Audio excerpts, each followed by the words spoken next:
Hello from the Hoboken Historical Museum. We're streaming live to Facebook, YouTube, and Twitter. Although tonight we are pre-recording it, so please watch it tomorrow at 7 p.m. This is Hoboken Talks, where on Thursday nights we talk about Hoboken. Past guests have included Randy Wicker, Bill Miller, Jack Silbert, Karen Kuhl, and Steve Zane, to name a few. I believe this will make our 68th program.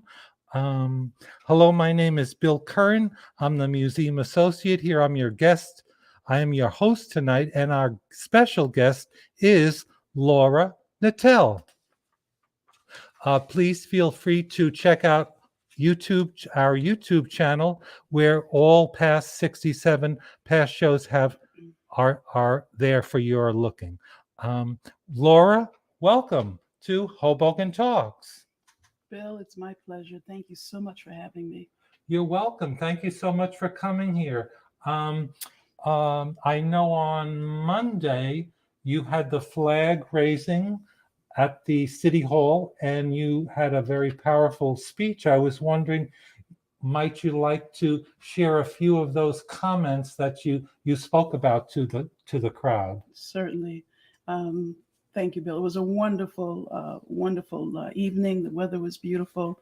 And basically, I opened up the speech with discussing the acronym of LGBTQIA+, which stands for lesbian, gay, bisexual, transgender, intersex, queer, questioning, and asexual and plus. And so we are definitely still evolving, and that acronym sometimes seems like it gets longer and longer every year, and maybe it will continue. But for those who may wonder what that all means, I actually spelt it out for them before I began the rest of my speech, because sometimes it's important. People may ask, what does it all mean?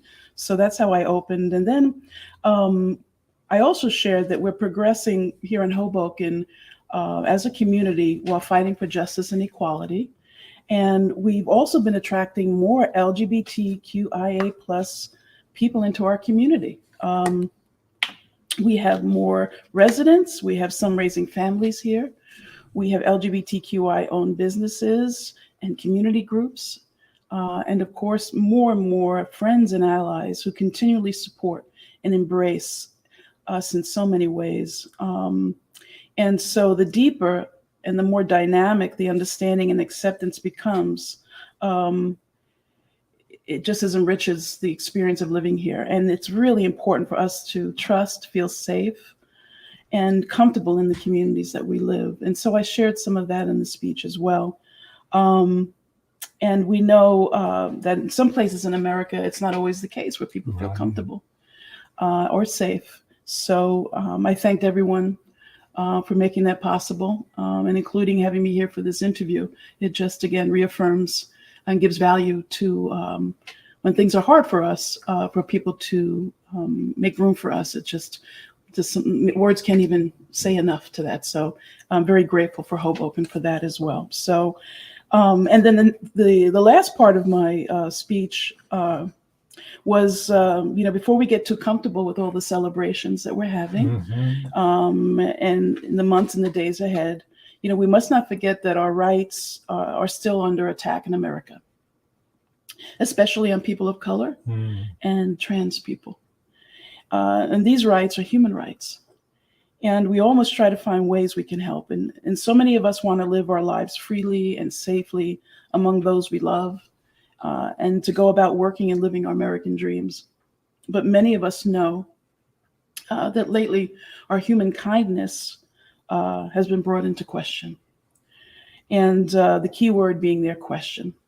And so I asked everyone, and I even look at that upon myself, the question, who are you in the matter of human kindness?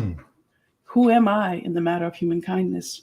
And so while we're raising our flags this year to acknowledge all the stuff that we're getting done and how far we've come, I think we can agree that love is love, and that I think you and I and all those listening right now I think we really know, most of us, how vulnerable we are right now as a nation. And when it comes to human kindness, tolerance and civility is at stake. And so I ask in the same vein, and at least during the speech as well, where are you at with hate crimes? Where are you at with gun laws? Where are you at with banned books, with school curriculums and censored music? So yes, human kindness, where are we at with this? And I ask that, as we, enjoy the celebrations, that we please make time to think of some of these questions. And then the last part of that is, where are you at to cause action? And sometimes actions can be very small, but nevertheless, they're actions. And I know we must continue to move in the direction of equality and justice for all. And that's very important. But I know as a community organizer, I don't necessarily say that I'm an activist per se, but I do like to stimulate thinking and dialogue, and also to reflect upon who I am in the matter, to constantly ask these questions and then try to take an action to step in the right direction. So I did thank everybody for being there. And of course, the fact that they were there in that moment, they were showing their human kindness. But I did ask them to think about tomorrow, and what that would look like for some of them to be the change. And then I say, as I always do, that if there's anything I could do to help make impact around this conversation or question, that they have my committed support now and always on this journey of human kindness, as it relates to us evolving, being more loving, being more understanding, tolerant. So that was some of what I had to say on Monday during the flag raising. So I love that you use the word stimulate instead of activist. Do you mind sharing how you got to Hoboken, and were you out when you got to Hoboken? Yes, I was. As a matter of fact, I came to Hoboken for love, someone that I was in love with, and that love brought me to Hoboken. So that's a great story. I came here in '89, and I moved here around 1996. So almost more than half my life. Can you imagine? And I met so many writers and artists of the time. Some of them are still here, and I just fell in love with the small town.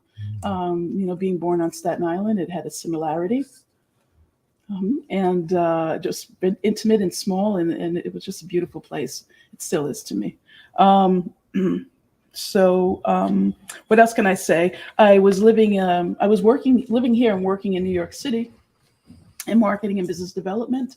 A lot had happened between all those years, but a pivotal story would be 9/11. While I was working in New York, I was there that day, and I was living in Hoboken. So we'll leave that there, you can imagine.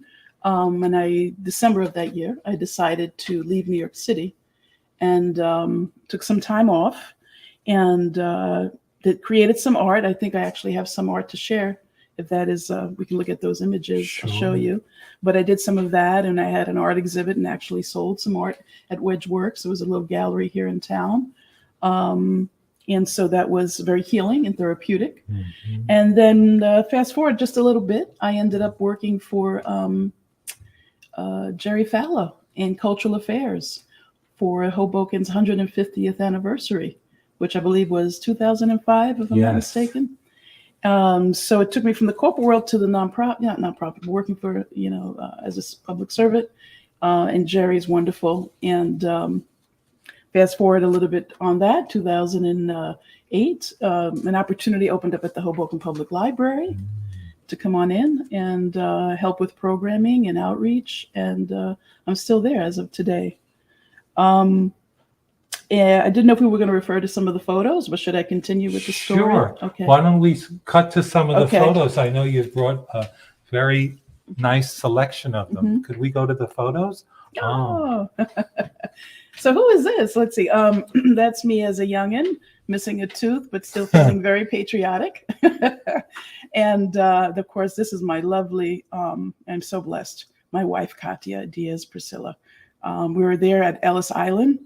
in the background, and we were celebrating with Hackensack Hospital for the survivors and caretakers of the cancer survivors. And at that point, that was my first year as a cancer survivor, and they celebrate different people who took care of you, and you can invite a guest. And I brought Katya that year, and anyway, there she is, my wife, and we've been together 17 years now. So it's a great photo. I see you like scarves. Beautiful. Yes, don't we love scarves? Yeah, I do.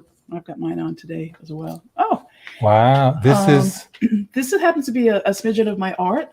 I love portraits. There's a painting from many years ago. There's some paintings that are not here from the show I had during 9/11.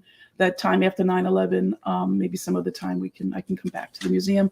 And some of this art here is computer digital art, a mixed media that I'm currently exploring. So yes, that's what that is. So it's kind of like collaged on the computer? Yes. Like the Salvador Photoshop, drawing, painting, mixed media. Nice. A Wow. little reference here to AI and technology and our future of LGBTQIA plus right there, right? And this is you. Yes, as a robot. Wow. As a robot. Yes, AI will. There's a lot of metaphors in there and philosophy, but we won't dig into that right now. But I think you might enjoy seeing some of it. A lot of people don't know what I'm up to in terms of creativity. I also do water sculpture for gardens. So yeah, I guess not having children, because I've spent some time as a Renaissance woman just dabbling in this and that. But yeah, that's what that is. So we can go on to the next slide. Look at this, more of us. This is our wedding. Mayor Zimmer, Jimmy Farina helped marry us when it became law. I should have a date here. I'm thinking it was 2013, if I'm not mistaken. And it became law October 21st, 2013. That's when gay marriage became legal in the state of New Jersey. And the woman at the up left hand is Katya's mom. That's Amaryllis, and my sister-in-law. And see Lou Carbone and Abby at my wedding. If you go to another photo, I think you'll see some more friendly faces there. There we go. Look, we've got Barbara Gross and Jack Silbert. You see him there? And who else? Jessica. Some local Hobokenites that have, are movers and shakers in their own right. And just wonderful people. I have friends from high school there, some extended family. It was just a wonderful day. And honestly, did I ever think in my lifetime that I would be able to marry the woman that I love? No. And so to me, it's incredible that I was able to have this experience to be able to marry the person that I love in Hoboken. At City Hall. It's so profound in so many ways. So thank you. How old were you when you knew you were different? Oh, wow. That's I would say very young, probably 5, 6, 7, very, very young. Yeah. Without going into too many details, but I can tell you this, a few years later, probably like 9 or 10, there was a couple of books in the school library. This is one of the reasons why I love libraries. There were 2 books on sexuality on the lower 2 shelves. And I would go down to the library just to read what I could on sexuality. And the librarian was always respectful, never said anything. And I just felt sanctuary there. And it really stirred my interest in knowledge and looking to books for answers. Of course, I went on to read other things, of course, but that particular experience really, reminds me of how important libraries are. In our time. You were how old, did you say? I want to say it was maybe 8 or 9. Okay. Yes. So that was a great time. So it sounds like in your house you had a freedom. You weren't kind of being directed on how to live your life. Like, oh, well, no, home life was different. We won't go into too many details on that right now. It have to be a whole nother story, Bill. But all the more reason why the library was a place of sanctuary for me. Yeah. Coming out, it came out later on in life, but I knew you asked me how young I was. That's the age, but there was still interesting individuals in my family who didn't shine too much upon being gay. Yes. So there were some challenges there, but I persevered. Here I am. And you moved to Hoboken in 1989? 96 I moved, but I was visiting the one person that I loved at the time. Love brought me to Hoboken and visited, and I did move in part-time into that apartment, and then eventually transferred. I was living in New York City at the time, Riverside Drive, and found a nice place through other friends here, which was also wonderful. How many times Hobokenites are very embracing. You meet them at a cafe, somebody knows somebody, you sit down, you get to meet friends and acquaintances, and they just say, hey, I've got this place available. And that's how that happened. I've been in the same place for like 20 something years now. But yes. So yeah, if you want to carry on with the next slide, right? This here, it's a great story. Hudson Pride? Yeah, this is Hudson Pride Center, the Victorian type house that you're looking at. That was the original Hudson Pride Center. I believe it was 32 Jones Street in Jersey City. It's important because Nancy, who you see, she's the female at the top in the middle. She came, we met each other through some outreach, and we became friends, and they needed support at the center. And it's that around that time I sat on their board. I was sitting vice president at that time, and we were operating from that house there at 32 Jones Street, which now has been knocked down. Building another place for them, where they'll be moving into another location after the COVID.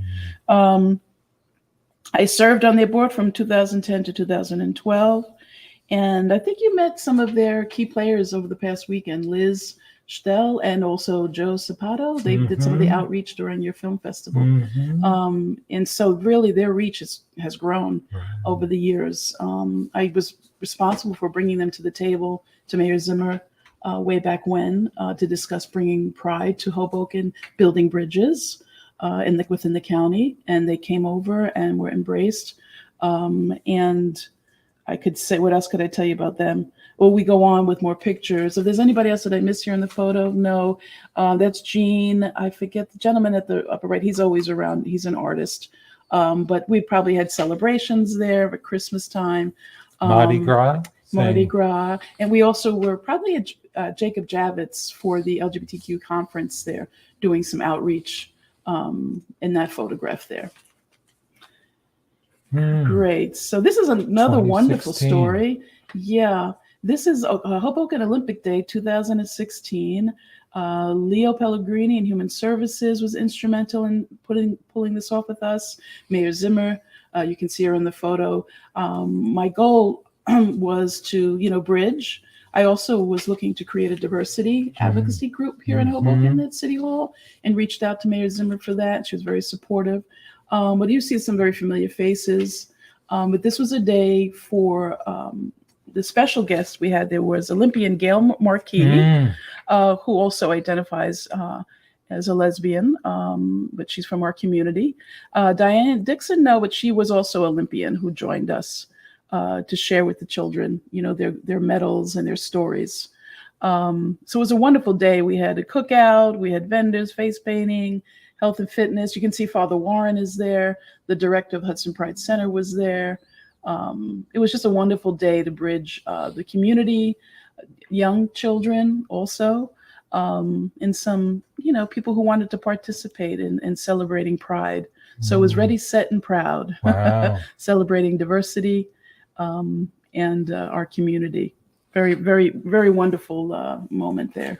Are these two people with the awards the special guest? Oh, yes. So to the left with the American flag on her T-shirt, that's Gail Marquis.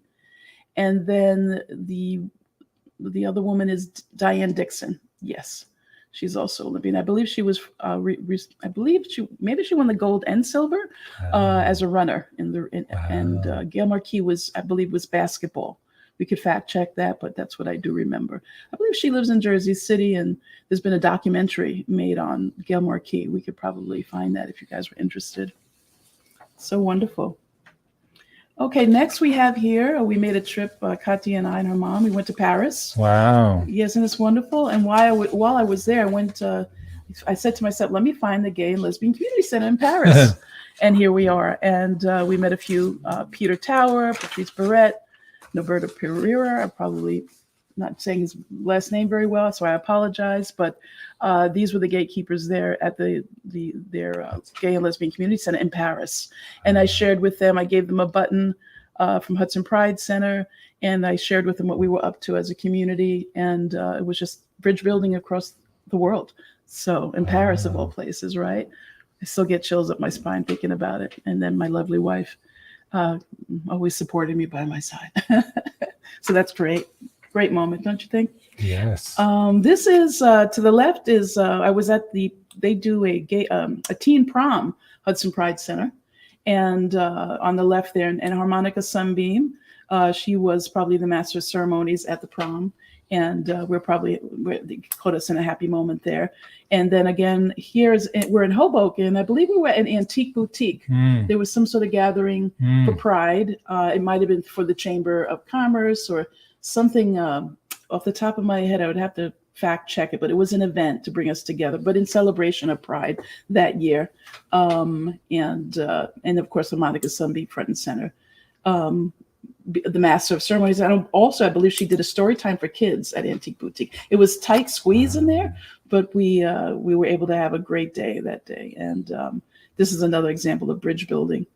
I'd be more than happy to get more names for you if we need to put that into the comments for the video as people come back to watch the video to get more information on who's who. That works. This is another opportunity for more bridge building. This is like town halls with Hoboken, Bayonne. I think this might have been taking place in Jersey City, but this was for the LGBTQ community to come out and ask questions of people either running or some are leadership without getting too political. But it was just really for us to gather and be able to ask important questions as it pertains to our community. So that was just another example of bridge building there. What year was that? I want to say, I apologize. It could be around 2017, 2016. I can look it up for you, though. I promise maybe if I get you those dates and names, we can put it in the comments on the video for further reference. Great. And then here we are moving on to just more flag raisings, which I don't know if I said it before, but I began the tradition with Mayor Zimmer back in 2013. And since then, you can see Jerry Fallow with Mayor Zimmer there, David and a few of the City Hall employees. Then we move on to Mayor Bala over the years and some key people there, Ruben Ramos, Anthony Romano. We have Annette Shapiro, I believe, is there as well, raising the flag. Yeah, I just wanted to sort of give you a smidgen of some of these raisings. We have Migdalia and Stephanie Mills from Hudson Pride. We have Tiffany Fisher again. We have Anthony Romano and Emily Jabor and the mayor. Jersey City mayor. Right. This was, and oftentimes in our bridge building, they would say, can you come to our flag raising? And just being there and making those connections, just a wonderful way to share ideas, tune in, where are the resources? Certainly having the mayor front and center, that definitely says a lot in terms of validation and being front and center on our presence, just acknowledging who we are. And so in actually in the middle, very important person, Eddie Baez. If you go down the flag in the purple, he's right in front there. He is mostly responsible for the Jersey City Pride every year. Wow. And that's a big undertaking. But he was actually at our flag raising on Monday as well. So it's nice when they come to ours. And I believe we're having a family pride. Yes, I believe June 25th. Down at Maxwell House? Yeah, they're going to have a march, and they can find it on Facebook. And I think the Hoboken Rainbow family is somewhat involved in that. And if you check the Facebook page, you can find out more information. And again, they can always reach out to me. I'd be more than happy to. But that should be a fun one. I think that's our first march uptown, right? Yeah, fantastic. Let's see. This is a wonderful photo. This particular year, they asked some of us to choose some people in the community who we felt were very supportive of our community, whether it was through, their time, maybe they're from the LGBT community, or they donated, or they just show up, or even people in the community going to them and them referring others to us. You'd be Yes. surprised. Some of our local businesses could be in the know, and someone's, do you know so and so? And sometimes our Hoboken local businesses are just the voices of our community, and will put you in touch. You realize that, right? It's such a wonderful thing. Oh, you should call so and so. And I don't know if it has to do with that small town feel, but how we Like are as a telephone. community. So yeah, you would see some key people here. I believe we've got Uzi from Choritos and Alan Fox from La Casa. What's this lovely lady, Margala? She's the actress. I believe she was a school teacher here in Hoboken. Margot Singleton. Thank you, Margot Singleton. And then there's Lori from Hair Cult. She's been there for almost 30 years. Wow. There were some other people, but this was just a nice way to say thank you. So important to thank our alliances. And then again, another flag raising. Probably this might have been 2021. You see, I'm wearing a mask because I don't believe we raised the flag 2020, but 2020 when we came back. So that again is another historical moment there with being masked or not. And to the end, I believe the woman at the end is Jean. I have to fact check, but I definitely know she's from Hoboken Rainbow family. They're instrumental in putting together that nonprofit. Yes. More to come on that. Okay, and yet this is another important day, Transgender Day. Wow. To raise the flag. I think this was the first year we did raise that particular flag. And we have the police department there. One of their employees, one of the police officers, is transitioning. And that was huge. And they reached out and was wondering what we could do and what were we doing. And so, so the whole police department came out to support them. So I won't release any names now. I don't know if that person is comfortable with me putting that out there now, but I think that's a strong statement for us as a community, how we show up and how people feel safe and trusting of, what we provide as a community. Wonderful. So their flag is blue, pink, and white. Yes. And that's for Transgender Day. Transgender. Yes. So thank you for that.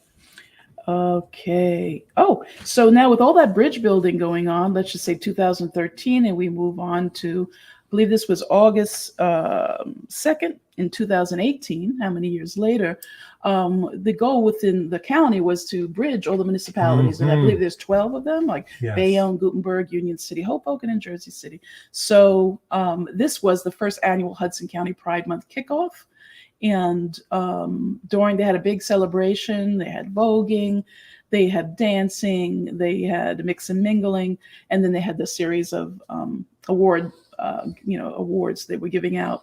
And I did receive a citation, as you can see, and a special Senate recognition. Wow. And I believe something else. And I was totally, thrown off by it, of course. It's very giving. It's so important. And I am grateful. But at the same time, it doesn't happen a lot, so it was a gift. And I try to use this when I have opportunities like this it inspires me just to continue the work that I do. But then in the pictures, you'll see Nadia. I don't know if you know Nadia. She's a Hobokenite. She was very involved with CERT during Hurricane Sandy. Of course, my wife, and I'm sure you know some of the other people in the background. But it is amazing how it came together. Through our bridging. Jersey City has been a strong anchor. They have Hudson Pride Center, which is based in Jersey City. I think one of the few in the state. Wow. Excuse me. So when I worked so hard to, bridge Hoboken to Jersey City, they came through. And this is, a part of that. And now, I think we have maybe 7 municipalities participating in Pride. We're not completely all under one umbrella yet, but maybe we'll get there. So what do we have next? Oh, this was the same year. And we, sorry, I got something in my throat. The same year we had, at the county, we did the flag raising at the county. And there they also gave us some awards. And we met more people. The other thing I found interesting, there's a woman on the far right, and I do have to get her name, I apologize. because we put this together so quickly. She does community outreach with the LGBTQIA community, and said, if you ever need anything, call me. And a lot of times they give me their cards, and they're great. Okay, I hope I get my voice back. All right, so to the left, this was a fundraiser that Migdalia, front and center, arranged at one of the liquor stores, Giovanni's, I think it's called. It's on Hudson Street. I don't know if it's still there, but we had a gathering and a fundraising and a mixer. I believe that the funds, anything we raised, went to Hudson Pride Center. But again, we had a nice mix of people from different municipalities enjoying. You see Karen Cool to the far left over there. You see her on the far left. Just fun time. And then, of course, the spaghetti dinner that Jerry puts on every year. And I believe this particular year they had an LGBT pride table. And so that's good stuff. More fun times with all our bridge building. Another opportunity, we had a foam party in Hoboken. It was an outdoor event, and there were bubbles and foam and music, and everyone danced and had a great time. And it was people from all different cities, not just Hoboken. And then, of course, Hudson Pride Center was one of the main hosts of the event. And then we had also Harmonica Sumby. I believe she might have been at the library there, or maybe the Word Bookstore, but she was also part of the celebration. And Harmonica Sunbeam is still, she actually did a reading today at the library, Church Square Park. She read Storytime for the children. So she's still going strong. Okay, so this is a different type of a situation. We had a bit of a protest outside Little City Books one year when Harmonica came to do a story time at Little City Books. And sometimes my role as the community liaison is to I sometimes field phone calls or a text or an email, say, hey, something's happening, what can we do? And so I'll reach out to either the mayor's office or the police department, and we just sort of talk to each other and kind of navigate how do we handle the situation.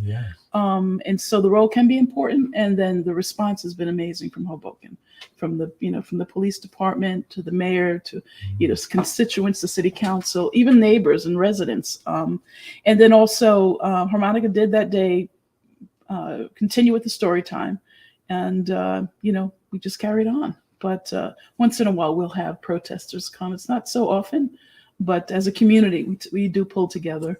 And, it's another wonderful thing about Hoboken.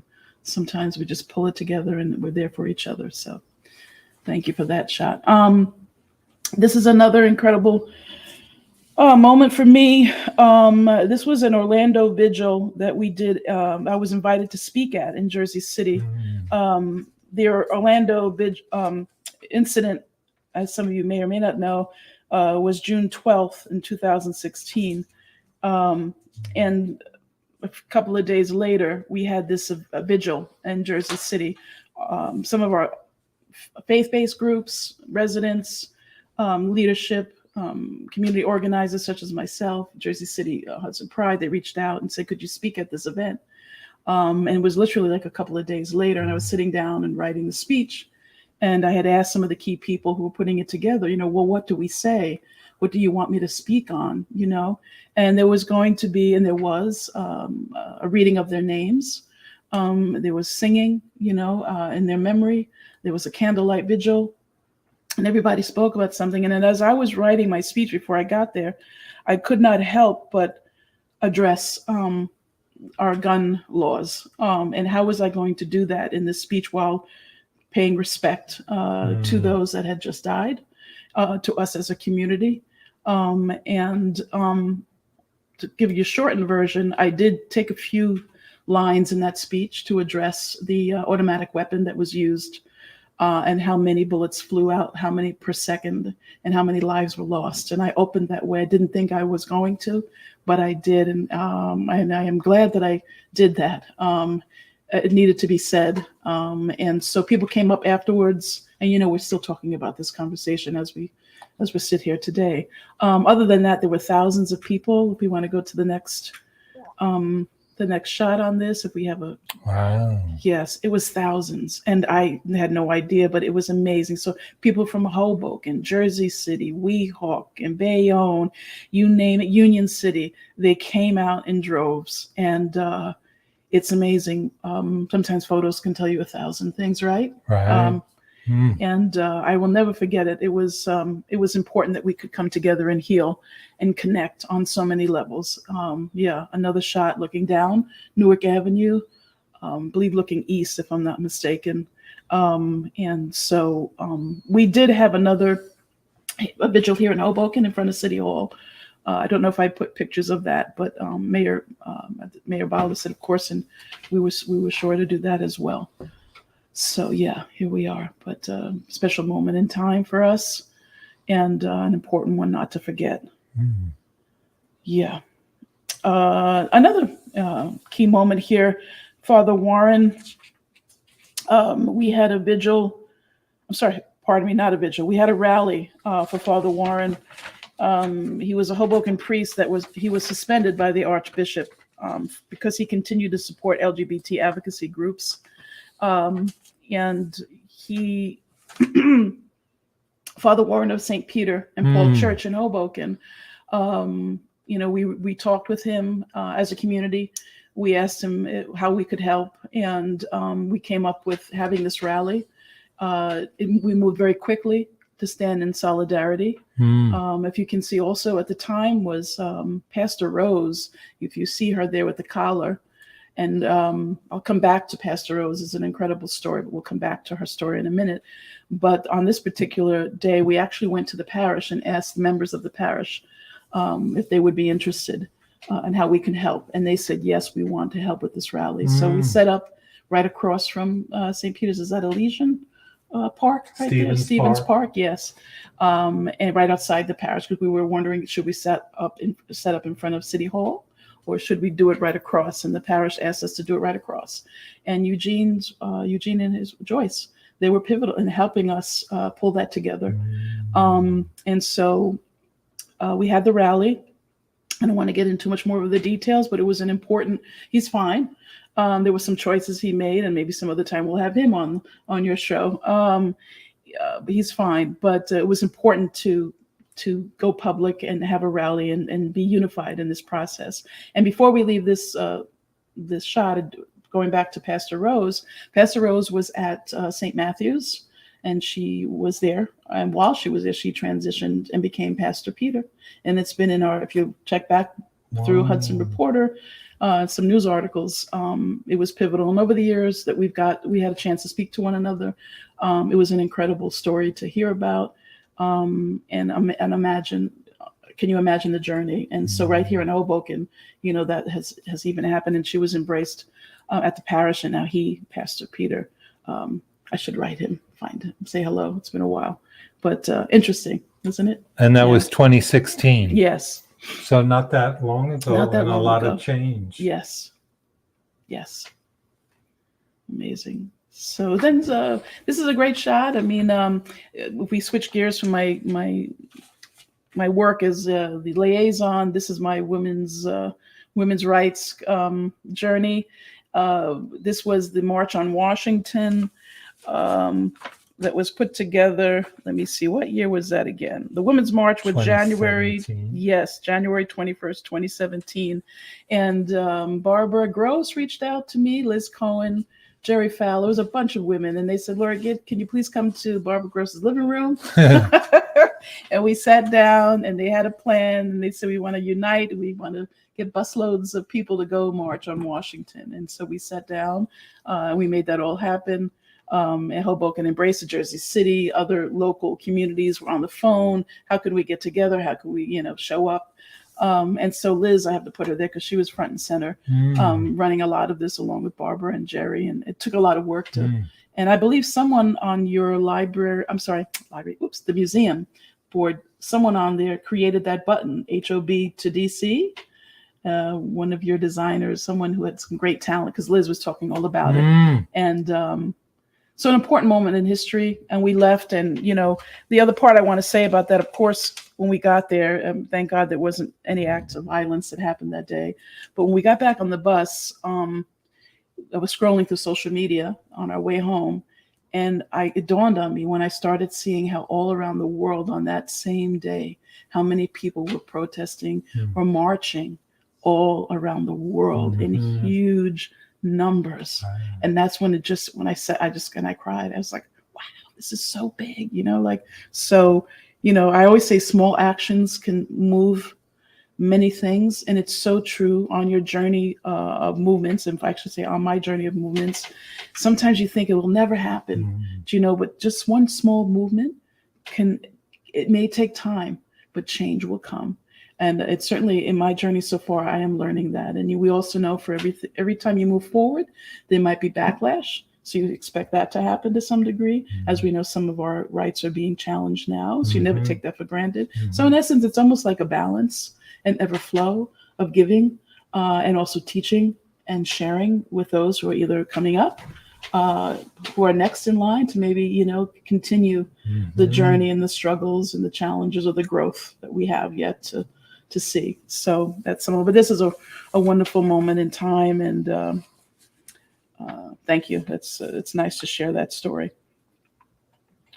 Okay, so this is our backdrop. Yes, I think this speaks for itself, right? I want to say, when did I think the first one we did was in 2019. I approached the mayor. I said, can we do this? It could be really good. But I gave him a proposal, and it wasn't even a yes or a no. It was like, yes. And so in Migdalia, there were several people who were working inside City Hall that helped to see this through. Did you get the idea from the Fifth Avenue parade? No, I know maybe there was a few cities throughout the country who have done it. But I, being a visual and an artist in my own right too, I just thought, could we? And it would be front and center. So at least ask. That's all you can do, is at least try. They could tell me no, but if, at least I know I tried. So here you go. It manifested itself, and we've been doing it. I don't think we did it in 2020, but 2021 we did. I believe they're going to freshen it up for this year, and we are trying to get it uptown somehow this year. So more to come on that. And of course you'll see the lovely group of people, and people, some we know, some we don't, some city, people, city workers, myself rolling it out there, Migdalia, of course, Liz, look, from Hudson Pride Center. We have people from Hudson Pride Center, constituents, city council, staff, neighbors. Look at Harmonica's son being there. She's rolling away. It took 8 hours, if I'm not mistaken. Migdalia had more on the numbers in terms of how long and how many gallons of paint. Wow. But throughout the day, is also the experience, right? It's not the finished product. You have some not soda and donuts and coffee, and then as you're painting, there was never any problem. People coming up, taking pictures, asking questions. Some of them saying, "How can I get involved?" People saying thank you. But knock on wood, nothing terrible. So it also says something about our community, so yeah. And from the aerial view on that too is really pretty too. I think there's been a drone that's captured it. So on social media, definitely made a nice presence for whatever we were up to in terms of by way of programming or celebrations. And this I couldn't leave without sharing with you. I mean, since 2010 at the library where I work, we've been doing LGBTQ pride programs there. And, we kicked it off with Annie Lanzilotto, as you can see. We've had comedy. If you go to the next slide, we've had panel discussions. This one was on LGBTQ local resources, gay marriage and adoption, gay parenting and bullying. We had a nice panel discussion there.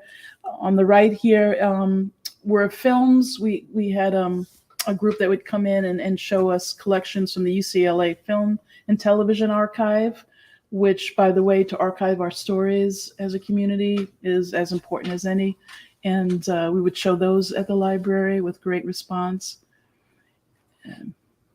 Here, this was probably within the last couple of years, a gender neutral parenting workshop, which was well received. And then we even did a transgender panel discussion, which was carefully moderated and well received as well. So yes, the Hoboken Library,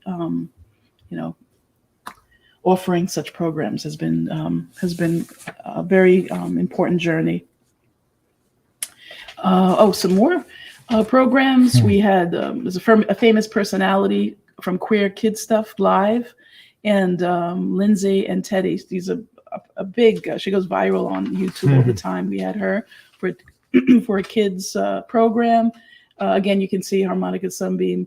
We did a history of Vogue dancing, which was really interesting. If anybody's familiar with Paris is Burning or any Pose, the television on Netflix, Madonna. Yeah, so he brought in people who were maybe from the 80s and the 90s of that time, who were part of these houses, they called them, for Vogue dancing, and some of the best there ever were. They came and they discussed the history of the Vogue dancing as an adult program for those in attendance. I think we had about 50 people. It was a nice turnout for that event. So yeah, that's wonderful. More good stuff. And then last, I would like to dedicate this to Nisham Wooden, aka Mona Foot. Nisham we knew each other as children. We went to kindergarten all the way through high school. We knew each other. If had we not been gay, we probably would have married each other. Nisham, I don't want to cry, but anyway, he was a performer and entertainer. He was in drag. He was called Mona Foot. He did often Wonder Woman at Wigstock. Some people who are in the know about what that big festival is. It's a very famous one. And recently he brought the character back before he passed. At the top, he's in a band called The Ones, which he went record-breaking in the United Kingdom with George Michael. Wow. They made a song called Flawless. And he had an opportunity to shine in the music industry. He was also in a film, I believe it was called Flawless, with Philip Seymour Thompson and Robert De Niro. So he dabbled in the acting, in his acting career as well. And so when the COVID began, probably 2 weeks into it, I got a call from my neighbor, and she told me, "Are you sitting down?" And said that he had passed at home, alone, and on the COVID. So, it's a historical moment in time, but we, wanted him to shine for this interview. So sorry for the tears, but love you, Nisham. But here he is. So some people do know him in the community. So if they happen to stumble upon this, they'll say Mona Foot. So we'll give him a little shout out. So thank you for letting me share that. But sure. I love. Did I say he took me to my high school prom too? Did I? And that you would have been married if you weren't gay, right? And not only did he take me to my prom, but I was in a Norma Kamali dress, and he was in a blue tuxedo, and we had a great time. No pictures? Can you imagine? I was digging through my photos. If I find it, I'll share it with you. But part two, yeah. So, and then I guess. Kind of closing it all up here, Bill. This was Monday night, just a few days ago, in front of City Hall, and I took a quote from Tap Into, the gentleman who runs that. His news story at the title he put, Laura Knittel advances human kindness was what he used there for my speech, which I sort of spoke to you about earlier. Yes. So I thought that was a nice way of putting it. And so we have people here. My wife is there. We have Melanie, who is here, lives in town and was networking, and my dear friend Alex. I won't go through all the names, but some of the people you recognize. I should say the gentleman kneeling down on the ground here to the left with the sunglasses with the gray, his name is David Bimby. And believe it or not, he was one of the founders of the Hudson Pride Connection Center back in the 90s. Wow. He was the one that had that Victorian home show up on 32 Jones Street, and he lives in Hoboken. So he heard that we're going to be doing these talks, and he wants to learn more, and he wants to hear more about the Oral History Project. So more to come from David. He's an educator, I think a professor. So more to come because he had questions for you guys. So maybe more bridge building. So good stuff. Wow, you sound very active. Do you ever sleep? I do sleep. I'm sleeping less and less these days, but I do. I mean, as I get older, it doesn't require as much sleep. But I would say I'm so honored that you asked me to speak today and to put down in record what my contributions, as well as Hoboken's contributions to this dance of life and human kindness. Sure. And through the arts at a museum, all the better. And there'll be more information. We do have a Facebook page, Hoboken Pride. So if people want to find out more about the events this year, and if they want to volunteer or network or anything, other visions they have for the community, I'm all ears. And even if it's just to have a conversation about human kindness beyond just LGBTQ, our community, be more than happy to sit down and talk and let's make it happen. Sure. Are there any events you want to point out that are going to happen in the month of June? I think for now, thanks you for bringing that up. And I'm glad you did. When in June, typically around, it's nationwide, we have Pride. And so what we've decided in Hudson County, some of the groups, and we're still working that out, is to do more in August. So there'll be another Pride for Hudson County Pride in August. Remember, you saw the Kickoff August 2nd, many years ago. And so we'll be back probably with another flag raising. And there'll be some more events coming in the month of August. We have some programs coming up in August at the library as well. We have some comedians, we have some cabaret singer. So I'll be sure to share that with you. That'll be for the month of August. And then even Jersey City does their Pride in August as well. So, and that helps because like even on Sunday when you had your movie screening, there was Asbury Pride happening, Queens Pride happening. So sometimes we can't all make all the prides. Right. So moving things around a bit on the calendar just gives us more time to show up in more places, Sure. which we love to do. I should speak for myself, which I love to do. But so thanks for asking that question. I would just say I've had a call recently. Someone in town wanted to do a much bigger event in Hoboken for Pride. And so the more people, the better. But of course, once they can organize that, why not? Because we are growing. It is amazing to see the growth. And it really does my heart good to know that it's just not always about crisis and situational dynamics that need fixing, or to see that people are thriving and just want to get related. It does my heart good. It's a nice balance of it all. Does my heart good. That's a good headline too. Okay. Laura, thank you so much for being our guest tonight. Thank you for sharing all that you do for the community and the gay community. Thank you so much. Let's see here. We want to thank Laura. Thank you so much. Thank you for being on our Hoboken Talks, continuing the Gay Pride series. Our next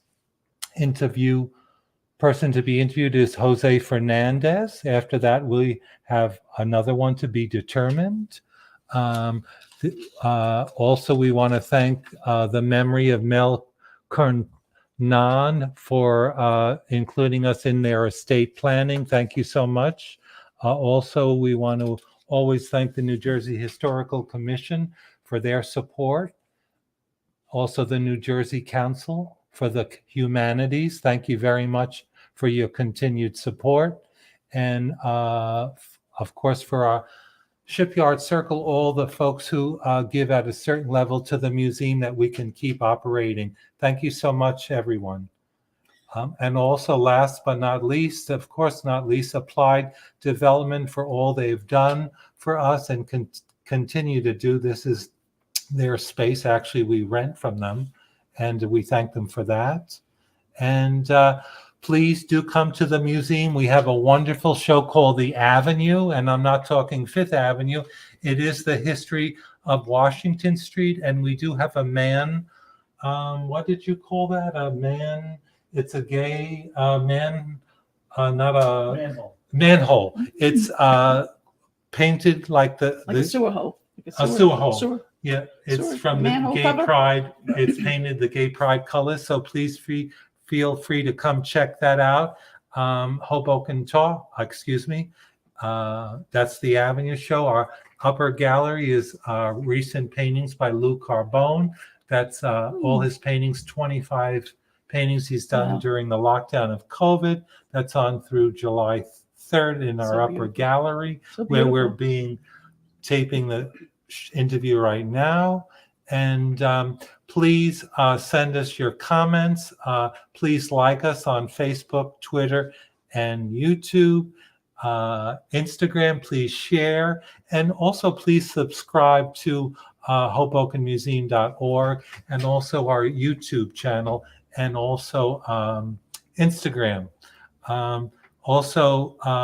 Again, this is part of a series of our Gay Pride series. Please come back next week. This program will be shown tomorrow on our YouTube channel. Please stop back at 7 p.m. But all our 76 former shows are on our YouTube channel, which can be watched at any time. Thank you so very much for joining us this evening. And I do want to thank our tech person, Rand Hoppy, who without him, none of this would happen. So thank you very much, Rand, for all your tech support and everything else. Thank you, Rand. Thank you, Bill.